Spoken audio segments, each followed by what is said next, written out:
भदोही औद्योगिक विकास प्राधिकरण बीड़ा द्वारा महायोजना 2041 को लेकर संशय की स्थिति बनी हुई है। बीड़ा ने महायोजना 2041 का नक्शा तैयार किया और उसे अपने कार्यालय में चस्पा कर दिया। इसके बाद लोगों को अपनी जमीन अधिग्रहित होने का डर सताने लगा, अपना घर टूटने का डर सताने लगा। बीड़ा द्वारा आपत्तियां मांगी गई, लोग परेशान हैं और आपत्ति दर्ज करा रहे हैं। आपत्ति दर्ज करने का समय एक बार फिर 15 दिन के लिए बढ़ा दिया गया है। दूसरी तरफ विपक्ष लगातार महायोजना के खिलाफ मोर्चा खोले हुए है। बड़े आंदोलन की तैयारी की जा रही है। पिछले दिनों तहसील परिसर में संयुक्त किसान मोर्चा के तत्वाधान में एक सभा हुई, जिसमें सभी विपक्षी दलों ने सहभागिता निभाई। संयुक्त किसान मोर्चा के अध्यक्ष इंद्रदेव पाल का कहना रहा कि गांव-गांव जाकर लोगों को जागरूक किया जाएगा, इसके बाद बड़ा आंदोलन शुरू होगा, जबकि सत्ता पक्ष के प्रतिनिधि मौन धारण किए हुए हैं। नमस्कार, मैं हूं हरीश सिंह और आप देख रहे हैं ह्यूमन टुडे। आज हम बात करेंगे आपत्ति दर्ज कराना क्यों जरूरी है और बीड़ा किस तरह विभिन्न मुद्दों पर भ्रामक स्थिति पैदा कर रही है। साथ ही महायोजना की अधिसूचना जारी होने के बाद लोगों के सामने कौन कौन सी विकट स्थिति आएगी। लेकिन इससे पहले यदि आपने मेरा चैनल सब्सक्राइब नहीं किया है तो कृपया कर लीजिए, क्योंकि हम मुद्दों पर बात करते हैं।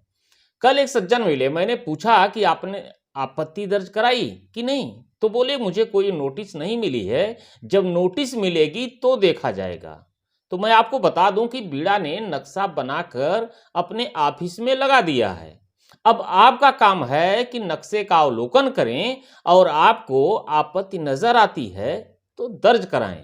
बीड़ा नोटिस अभी जारी नहीं करेगी। अधिसूचना जारी होने के बाद जब आप अपनी जमीन पर कोई निर्माण करना चाहोगे तब बीड़ा के लोग आपके पास पहुंच जाएंगे। भले ही जमीन आपकी है, किंतु आप सिर्फ कागजों में ही मालिक रहोगे। अपनी मर्जी से अपनी ही जमीन पर कुछ भी करने का अधिकार आपके पास नहीं रहेगा। अधिसूचना जारी होने के बाद आपकी जमीन का असली मालिक आप नहीं बल्कि बीड़ा हो जाएगी। आप वही करेंगे जो बीड़ा कहेगी। बीड़ा कोई भी बात सीधे बताने को तैयार नहीं है। बीड़ा ने भ्रम की स्थिति पैदा कर दिया है, जबकि उसके पास भी विकास की कोई रूपरेखा तैयार नहीं है। कुछ लोगों ने बीड़ा से जवाब मांगा, लेकिन बीड़ा का हर जवाब हास्यास्पद है। कांग्रेस नेता मोहम्मद हसनैन अंसारी ने बीड़ा से 6 बिंदुओं पर जवाब मांगा, लेकिन बीड़ा ने सभी बातों को गोल गोल घुमाकर जवाब दे दिया। बीड़ा से पूछा गया, क्या जमीन का अधिग्रहण करेंगी? क्या बस्तियों को उजाड़ा जाएगा? क्या बीड़ा किसानों से जमीन की रजिस्ट्री कराएगी? बीड़ा पर नक्शा पास करने के लिए मनमाने ढंग से वसूली के भी आरोप लगे। ऐसे ही प्रश्न उठाए गए, लेकिन बीड़ा का कहना है कि कोई भी जमीन अधिग्रहित नहीं की जाएगी, न किसी से रजिस्ट्री कराई जाएगी, न ही बस्तियों को उजाड़ा जाएगा। अब सोचने वाली बात यह है कि बीड़ा महायोजना 2041 लागू करने की योजना बना रही है, जिसमें सड़कें हैं, पार्क हैं, उद्योग धंधों के लिए जगह निर्धारित है, लेकिन दूसरी तरफ न किसी की जमीन लेने की बात कर रही है और न ही जमीन रजिस्ट्री कराने की। सवाल यह उठता है कि जब बीड़ा किसी की जमीन का अधिग्रहण करेगी ही नहीं तो विकास कैसे होगा? क्या विकास की सभी बातें हवा हवाई हैं? यह योजना विकास के लिए नहीं बल्कि लोगों में भ्रम पैदा करके लोगों को डराने के लिए बनाई जा रही हैं। सुनिए इस मामले में वरिष्ठ पत्रकार और एडवोकेट संजय श्रीवास्तव का क्या कहना है। बड़ी हास्यास्पद बात है। मैंने भी पढ़ा, जो है एक सभासद को इन्होंने पत्र जारी किया है, 70 क्वेश्चन उसने पूछे थे, उसमें जो जवाब आए बड़े हास्यास्पद है। एक संस्था महायोजना के बारे में इस तरीके से जो है जवाब दे रही है। देखिए क्या है कि आप पार्क, सड़क, ये सारी जो चीज़ें हैं जो बना रहे हैं या कहीं इंडस्ट्रियल जोन बना रहे हैं, तो इंडस्ट्री कौन बनाएगा? जैसे नोएडा अथॉरिटी का आप देखेंगे तो नोएडा अथॉरिटी ज़मीनों का अधिग्रहण कर लेती है और पैसा दे देती है। उसके बाद जिसको बेचना है बेचती है, जो ज़मीन का काश्तकार है अपना पैसा लेके अलग हो जाता है और जहाँ उसको बनाना है अपना मकान बना लेता है। लेकिन यहाँ कहते हैं कि हम अधिग्रहण नहीं करेंगे, हम सिर्फ चिन्हित कर रहे हैं, हम निशान लगा के छोड़ दे रहे हैं। ये तो और बड़ी दिक्कत है। अब जैसे क्या है कि एक बीडा कार्यालय के नीचे एक मिस्टर यादव जी हमसे मिले थे, उनकी ज़मीन पार्क में चली गई है। तो उन्होंने कहा कि भाई हमारी ज़मीन पार्क में चली गई है। तो उन्होंने कहा भाई बीडा से पूछा, तो बीडा ने कहा कि हम आपका अधिग्रहण करने थोड़ी जाते हैं। तो अब जब अब वो पार्क में चली गई ज़मीन, पार्क बनाएगा कौन, अधिग्रहण कौन करेगा? अधिग्रहण भी नहीं करेगा, कोई बनाने वाला भी नहीं है। तो वो जो जिसकी ज़मीन है, जो बेचारा कुछ काम धाम करने वाला था, वो अब इंतजार करे कि कोई आए हमारा पार्क बना दे, या खुद ही पार्क बना के जो है लोगों को टहलाए। भाई वो की कीमती ज़मीन जो है अपना उसको धनार्जन करते, अगर उसको आप खरीद लेते तो भी ठीक था। तो ये बड़ा उपापो वाली स्थिति है कि आप ले करेंगे भी नहीं और करने भी नहीं दे रहे हैं। सामने वाला करना भी चाहता है, उसको करने देंगे, उसको कहेंगे कि आप सिर्फ यही करिए, अब करेगा कौन ये भी नहीं बता रहे हैं आप।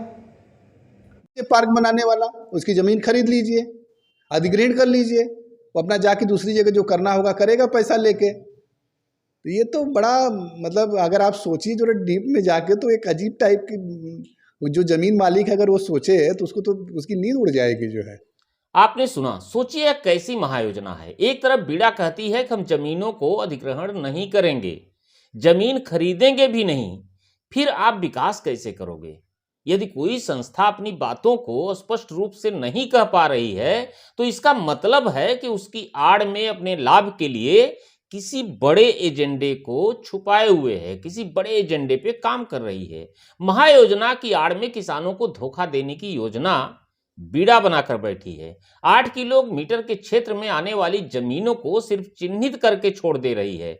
बीड़ा बोल रही है कि हम कुछ करेंगे भी नहीं और आपको करने भी नहीं देंगे। बीड़ा की महायोजना में जो भ्रम की स्थिति बनी हुई है, उसका स्पष्टीकरण होना चाहिए। सत्ता पक्ष के प्रतिनिधियों की चुप्पी से भी लोगों में आक्रोश पनप रहा है। सत्ता पक्ष के जनप्रतिनिधियों को चाहिए कि बीड़ा से बात करें, उसकी मंशा आखिर है क्या, उसके बारे में जनता को बताएं। विपक्ष को इस महायोजना के विरोध में राजनीतिक लाभ दिखाई दे रहा है और इसका लाभ मिलेगा भी, क्योंकि सत्ता पक्ष का शांत होकर बैठ जाने से लोगों में संदेश जा रहा है कि मोदी और योगी की सरकार किसानों, बुनकरों, मजदूरों की जमीनें छीनकर बड़े उद्योगपतियों को देना चाहती है। गरीब किसानों को गुलाम बनाकर ईस्ट इंडिया कंपनी के तर्ज पर मजबूर करना चाहती है। ऐसी ही बातें कई दिनों संयुक्त किसान मोर्चा की सभा में भी उठाई गई। बीड़ा की महायोजना को लेकर विपक्ष में विरोध का जो मंथन चल रहा है, उसका आभास भी अभी सत्ता पक्ष को नहीं है। आने वाले दिनों में देश के बड़े किसान नेताओं को भदोही बुलाकर आंदोलन करने की तैयारी चल रही है, जिसका परिणाम दूरगामी होगा और 2027 में होने वाले विधानसभा को भी प्रभावित करेगा। आज के लिए बस इतना ही। हम फिर आएंगे किसी और मुद्दे के साथ। आप देखते रहिए ह्यूमन टुडे। धन्यवाद, नमस्कार।